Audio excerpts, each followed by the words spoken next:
소년부 친구들 안녕, 반갑습니다. 우리 이번 주부터 새롭게 시작하는 영상 공과 시간입니다.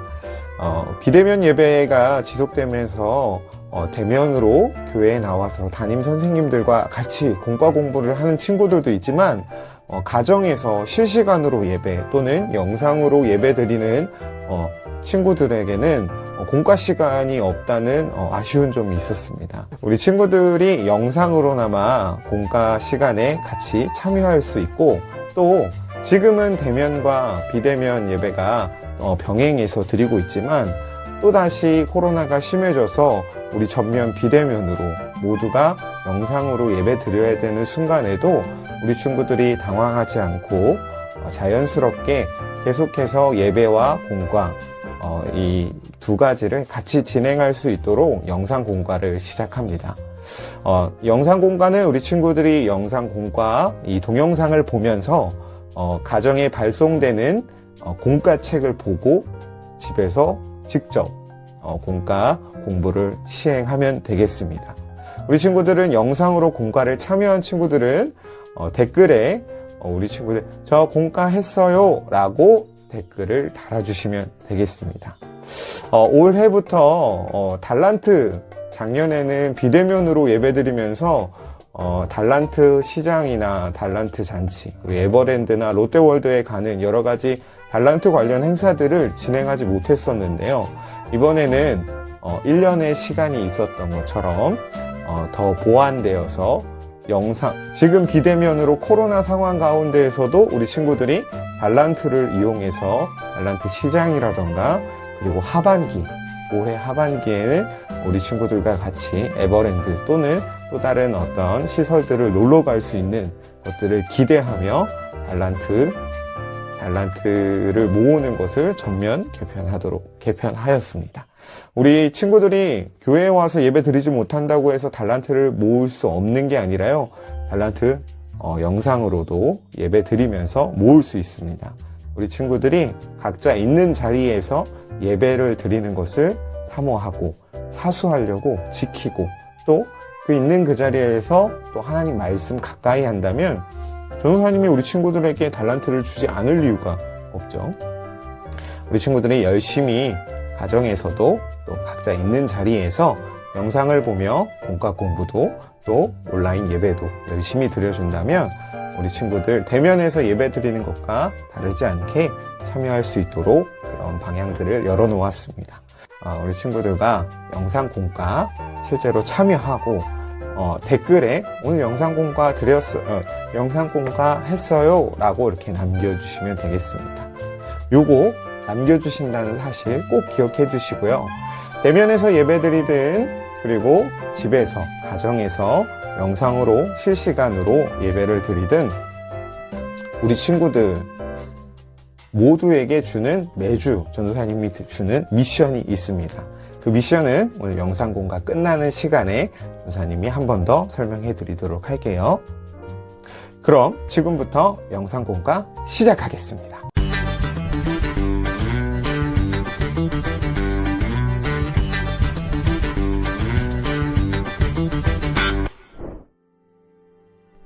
하나님의 사랑은 어디에서 가장 잘 드러날까요? 바로 십자가예요. 하나님께서는 사람들을 무척 사랑하셨어요. 사람들이 하나님의 말씀에 순종하지 않아도 죄를 지어도 말이에요. 그러나 죄를 지은 사람들은 죽을 수밖에 없어요. 하나님께서는 이것을 그냥 두고 보실 수 없었어요.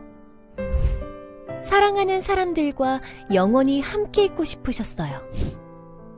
그래서 예수님을 이 땅에 보내셨고, 예수님은 모든 사람의 죄를 대신해 십자가에 달려 죽으셨지요. 하나님이라도 아들이 죽는 것은 큰 슬픔이었어요. 그래서 예수님이 죽으시던 날 땅이 흔들리고 바위가 깨졌어요. 해가 빛을 잃고 캄캄한 어둠이 온 땅을 덮었어요. 이것을 보면 하나님의 마음이 얼마나 아프셨는지 알 수 있어요. 하나님께서는 이처럼 아들을 보내시기까지 우리를 사랑하셨어요. 그래서 우리는 십자가를 보며 하나님의 사랑을 듬뿍 느낄 수 있어요. 하나님께서는 우리를 사랑하는 분이에요.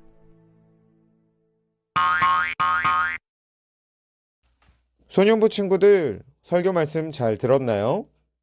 오늘 공과의 제목은 사랑의 하나님, 지상 최대의 구원 작전입니다. 우리 공과를 시작하기 전에 함께 우리 달달 말씀을 읽고 시작하도록 하겠습니다. 각자의 자리에서 함께 소리내어 읽어봅시다.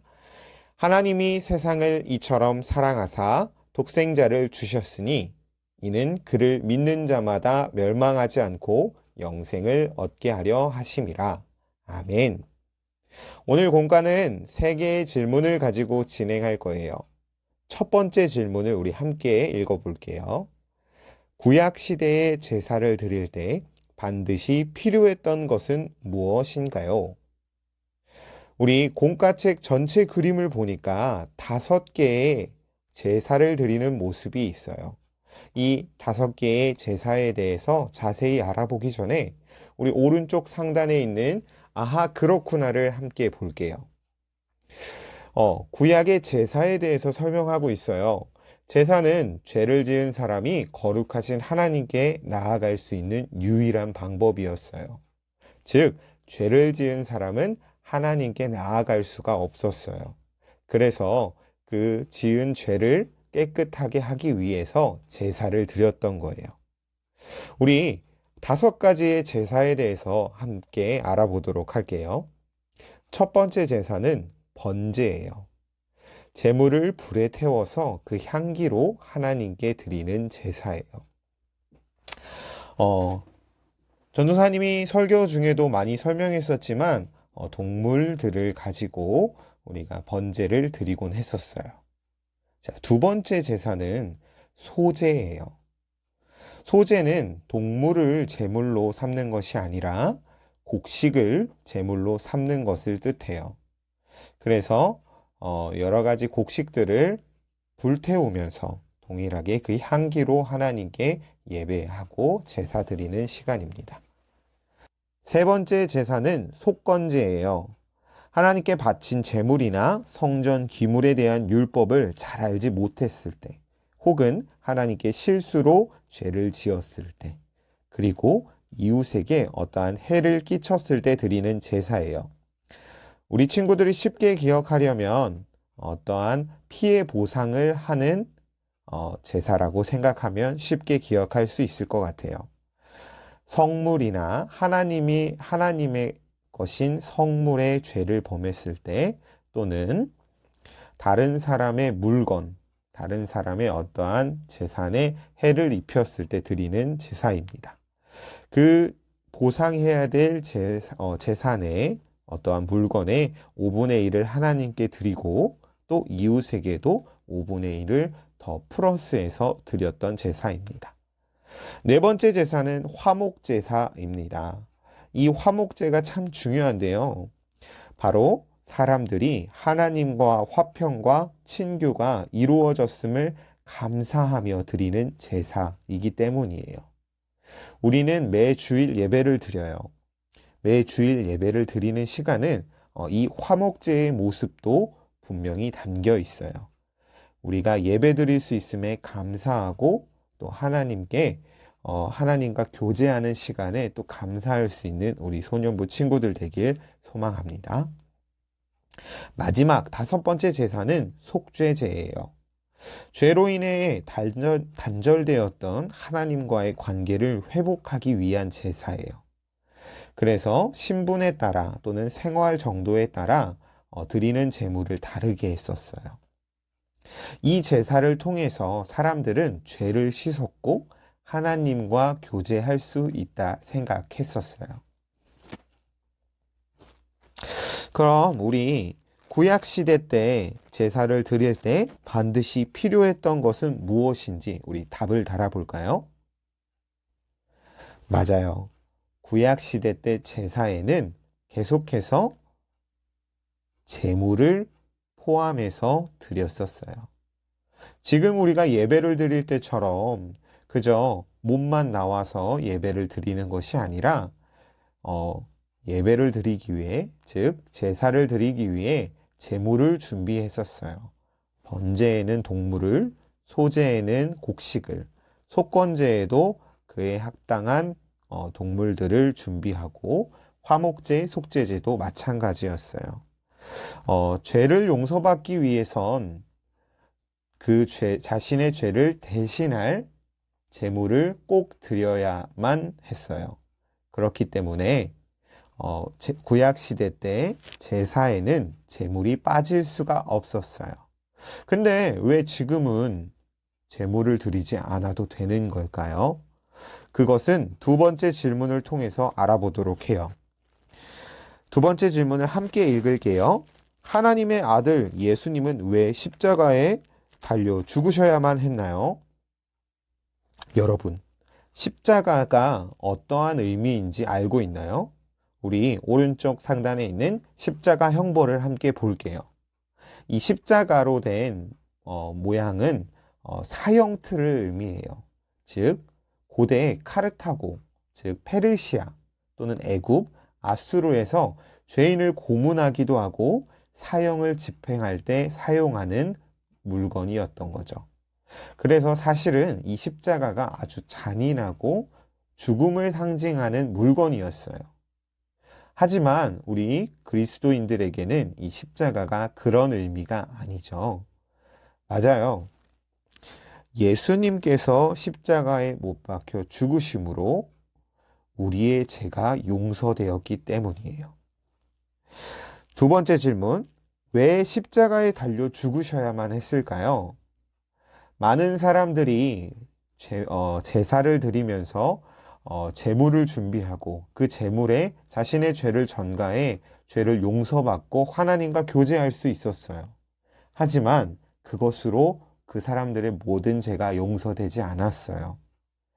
죄악 가운데 하나님과 점점 멀어져 가는 사람들을 위해서 하나님은 아주 놀라운 계획을 마련하셨던 거죠. 바로 하나님의 아들이신 예수 그리스도를 통해 그 모든 죄들을 깨끗하게 씻어주시려는 계획이었어요. 아무 죄 없던 예수님이 십자가에 못 박혀 죽으심으로 이제는 우리의 죄도 그렇게 씻김 받을 수 있게 되었답니다.